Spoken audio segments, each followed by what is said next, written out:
Assalamualaikum. Waalaikumsalam. Akif, Raikal, korang sedang baca apa tu? Kita orang tengah baca tentang jihad Nabi Muhammad SAW. Oh, boleh korang terangkan tak tentang jihad Rasulullah SAW? Boleh je. Jihad bermaksud seseorang Muslim yang mencurahkan tenaga dan kekuatan dalam melakukan sesuatu perkara. Jihad juga bermaksud yang pertama, membuang kejahatan dalam diri dengan menolak godaan syaitan. Yang kedua, menentang kemungkaran yang berlaku dalam masyarakat sekadar yang termampu. Dalil dan maksud dikatakan, wahai Rasulullah SAW, siapakah manusia paling baik? Rasulullah SAW berkata, mukmin yang berjihad pada jalan Allah dengan harta dan dirinya. Aspek-aspek jihad. Yang pertama, melawan musuh yang jelas. Yang kedua, jihad melawan godaan syaitan. Serta yang ketiga, melawan hawa nafsu. Kita boleh ambil contoh jihad Rasulullah SAW, iaitu Perang Badar Al-Kubra. Perang Badar berlaku pada 17 Ramadan tahun kedua Hijrah, bersamaan 13 Januari tahun 624 Masihi. Perang Badar berlaku di antara orang Islam Madinah dengan orang kafir Mekah. Perang Badar berlaku di sebuah lembah di antara Mekah dan Madinah. Perang Badar juga dikenali dengan nama peperangan Safwan, menentukan antara hak kebenaran dan kebatilan. Info tambahan, perang ini ialah perang pertama yang diketuai oleh Rasulullah SAW bersama orang Islam menentang orang kafir. Orang Islam yang menyertai peperangan Badar seramai 313 orang yang diketuai oleh Rasulullah SAW, manakala orang kafir yang menyertai peperangan Badar seramai 1000 orang yang diketuai Abu Jahal. Sebab berlaku peperangan ini kerana setelah 2 tahun Rasulullah SAW berada di Madinah, pengaruh Islam di bawah pimpinan baginda semakin dihormati dan mendapat sokongan masyarakat di Madinah.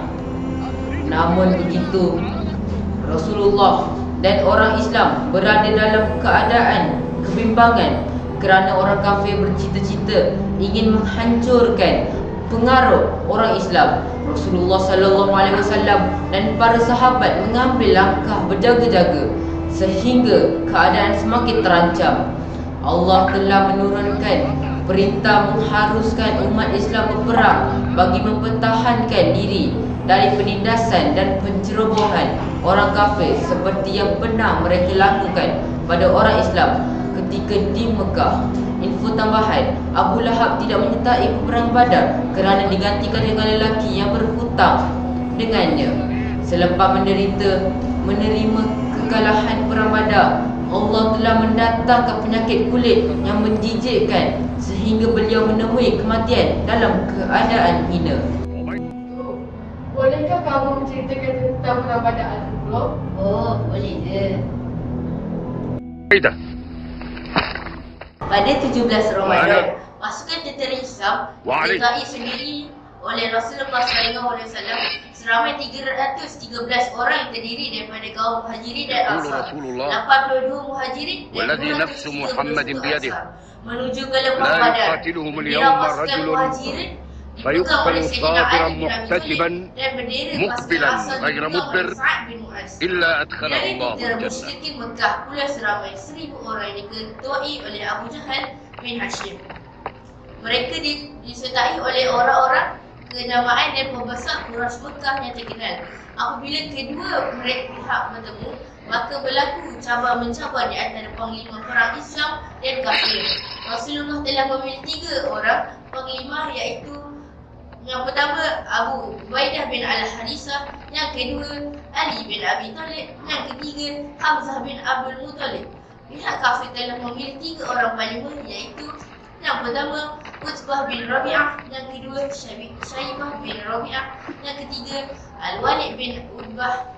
Pertempuran 1 lawan 1. Yang pertama, Ubaidah bin Al-Harisah melawan Utbah bin Rabi'ah. Yang kedua, Hamzah bin Abdul Muttalib melawan Syaibah bin Rabi'ah. Yang ketiga, Ali bin Abi Thalib melawan Al-Walid. لا إله إلا الله Panglima Islam telah menewaskan panglima kafir setelah panglima kafir menewaskan, Abu Jahal segera merempuh ke arah tentera Islam.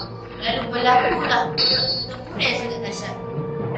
Rasulullah sentiasa memberi arahan, kata-kata semangat dan menyuruh doa agar tentera Islam diberikan kekuatan, keberanian dan semangat jihad melawan musuh yang jelas, dan jihad yang luar biasa ditujukan oleh pahlawan-pahlawan Islam seperti Sayyidina Hamzah, Sayyidina Abu Bakar, Sayyidina Ali dan lain-lainnya. Mereka berjuang mati-matian sehingga keadaan tentera kafir pecah belah dan ramai dari kalangan mereka melarikan diri dan menyerah malam. Peperangan tersebut diakhiri dan dimenangi oleh orang Islam. Dalam peperangan tersebut, seramai 70 orang kafir terbunuh termasuk Abu Jahal, manakala orang Islam yang syahid seramai 14 orang. Tentera Islam juga telah melawan 70 orang kafir. Subhanallah, hebatnya jihad Rasulullah SAW kepada sahabat. Ya, Rasulullah Sallallahu Alaihi Wasallam telah berjihad bersungguh-sungguh demi mempertahankan agama Islam. Apakah kesan dan iktibar daripada peperangan ini?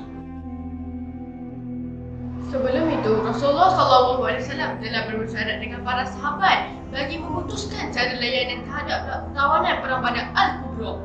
Terdapat dua cadangan daripada para sahabat. Pertama, cadangan daripada Umar bin Al-Khattab iaitu membunuh seluruh tawanan perang. Manakala cadangan kedua pula daripada Sayyidina Abu Bakar iaitu menyuruh tawanan membayar tebusan sebanyak 1,000 sehingga 4,000 dirham dan mengajar 10 kanak-kanak sehingga pandai. Manakala bagi tawanan miskin pula dikenaki berjanji untuk tidak memerangi Islam lagi. Rasulullah SAW telah memilih cadangan Sayyidina Abu Bakar. Kesan iktibar yang boleh kita ambil iaitu, yang pertama, tentera Islam mula digerani oleh musuh.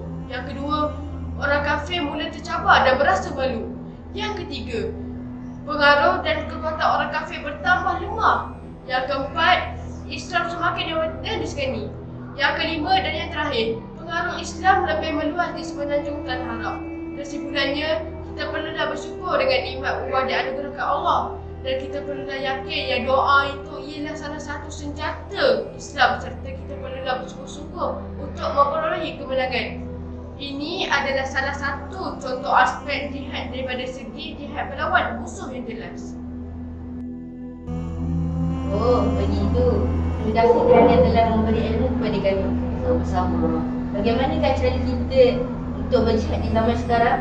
Kita boleh berjihad dengan cara menjaga diri kita daripada maksiat dan memelihara diri kita daripada nafsu dan perkara-perkara yang tidak elok. Jika kita dapat melakukan perkara tersebut, kita telah berjaya melakukan jihad Al-Kubra, iaitu jihad yang besar. Oh, begitu. Terima kasih, Akif. Sama-sama.